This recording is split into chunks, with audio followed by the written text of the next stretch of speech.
ಈಗ ಕಟೀಲ್ ಅವ್ರಿಗೆ ಟಿಕೆಟ್ ಕೊಟ್ಟಿಲ್ಲ. ಸೊ ಈಗ ಅನಂತಕುಮಾರ್ ಹೆಗ್ಡೆ ಅವ್ರನ್ನ ನೋಡಬೇಕಾಗತ್ತೆ. ಅಲ್ಲಿ ಕೂಡ ಏನಾಗುತ್ತೆ, ಏರುಪೇರುಗಳು ಏನೇನಾಗುತ್ತೆ ಅಂತ ಕೂಡ ನೋಡಬೇಕಾಗತ್ತೆ.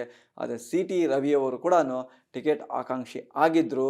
ಆದರೆ ಎಲ್ಲೋ ಒಂದು ಕಡೆ ನಮ್ಮನ್ನು ಪರಿಗಣನೆಗೆ ತೆಗೆದುಕೊಳ್ತಿಲ್ಲ, ಶೋಭಾ ಅವ್ರನ್ನ ತೆಗೆದುಕೊಳ್ತಾರೆ ಅನ್ನೋ ಒಂದು ಮಾತುಗಳು ಕೂಡ ಬಂದು, ಶೋಭಾ ಅವರು ಚಿಕ್ಕಮಗಳೂರಿಂದ ಬಂದು ಈಗ ಬೆಂಗಳೂರು ಉತ್ತರಕ್ಕೆ ನಿಂತಿದ್ದಾರೆ. ಸೊ ಅಲ್ಲಿ ಕೋಟಾ ಶ್ರೀನಿವಾಸ್ ಪೂಜಾರಿ ಅವರಿಗೆ ಕೊಟ್ಟಿದ್ದಾರೆ. ಸೊ ಕೋಟಾ ಶ್ರೀನಿವಾಸ್ ಪೂಜಾರಿ ಅವರು ಕೂಡ ಅವರು ಒಂದು ನಾಯಕರೇ, ಏನಂತ ಇದಿಲ್ಲ. ಸೊ ಆದರೆ ಗೋ ಬ್ಯಾಕ್ ಒಂದು ಏನು ಅಭಿಯಾನವನ್ನು ಶುರು ಮಾಡಿದರು ಶೋಭಾ ಕರಂದ್ಲಾಜೆ ಅವರ ವಿರುದ್ಧ. ಸೊ ಅದಕ್ಕೆ ಟಾಂಗ್ ಕೊಡುವ ರೀತಿಯಲ್ಲಿ ಈಗ ಉತ್ತರಕ್ಕೆ ನಿಂತಿದ್ದಾರೆ. ಸೊ ನೋಡಬೇಕು, ರಾಜಕೀಯ ಅಂದಮೇಲೆ ಇವೆಲ್ಲವೂ ಟಿಕೆಟ್ ಹಂಚಿಕೆ ಒಂದು ಸಂದರ್ಭದಲ್ಲಿ ಇವೆಲ್ಲವೂ ಕೂಡ ಇದ್ದೇ ಇರುತ್ತೆ. ಮುಂದಿನ ದಿನಗಳಲ್ಲಿ ಇನ್ನೆಲ್ಲ ಯಾರೆಲ್ಲನೂ ಏನು ಭಿನ್ನಮತ ಸ್ಫೋಟ ಮಾಡ್ತಾರೆ.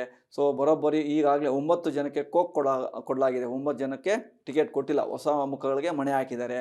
ಸೊ ನೋಡಬೇಕಾದ್ರೆ ಬಿ ಜೆ ಪಿ ಈ ತಂತ್ರ ವರ್ಕೌಟ್ ಆಗುತ್ತಾ, ಇಲ್ಲ ಇದು ಬಿ ಜೆ ಪಿಗೆ ಇಂದ ತಗೊಂಡ ನಿರ್ಧಾರದಿಂದ ಕಾಂಗ್ರೆಸ್ಗೆ ಪ್ಲಸ್ ಆಗುತ್ತಾ ಅನ್ನೋದು ಕೂಡ ನೋಡಬೇಕಾಗುತ್ತೆ. ಇದಿಷ್ಟು ಇಲ್ಲಿನ ಒಂದು ಬಿ ಜೆ ಪಿಗೆ ಸಂಬಂಧಪಟ್ಟಂಗೆ. ಸ್ವಾದಿಷ್ಟತೆಯ ಸ್ವಾದ, ತಾಜಾತನದ ಆಹ್ಲಾದ, ಉತ್ತಮ ಆರೋಗ್ಯ ಮತ್ತು ಹೆಚ್ಚಿನ ರೋಗ ನಿರೋಧಕ ಶಕ್ತಿಯ ವೃದ್ಧಿಗೆ ಈಗ ನಿಮಗೆ ಸಿಗುತ್ತಿದೆ ಉತ್ತಮ ಗುಣಮಟ್ಟದ ಪೌಷ್ಟಿಕಾಂಶ. Shri Vaidik millet health mix, ಇದು ಸಿರಿಧಾನ್ಯಗಳ ಸಂಪತ್ತು.